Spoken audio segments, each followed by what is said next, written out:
Accolta pochi giorni fa al pronto soccorso pediatrico, una bambina di 5 anni manifestava seri sintomi respiratori dovuti ad una infezione non ancora del tutto confermata. Sottoposta al tampone è risultata positiva al Covid-19, ora è intubata in terapia intensiva. Elena Chemello.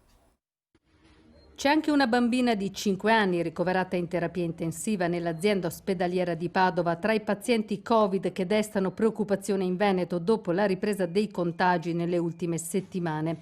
La piccola è attualmente intubata, spiega una nota dell'ospedale, riferendosi genericamente ad un minore tra i 4 pazienti in terapia intensiva nel nosocomio patavino. La bimba è arrivata giovedì in pronto soccorso pediatrico con una grave insufficienza respiratoria. Subito dopo è stata intubata e trasferita in terapia intensiva, sottoposta a tampone, è risultata positiva al Covid-19. Le è stata riscontrata anche una patologia di tipo renale che potrebbe essere connessa al Covid. La direzione dell'azienda ospedaliera chiede cautela e assicura la situazione è sotto controllo. Un pool di medici sta seguendo il caso.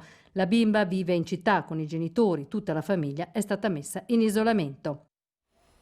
Sono stati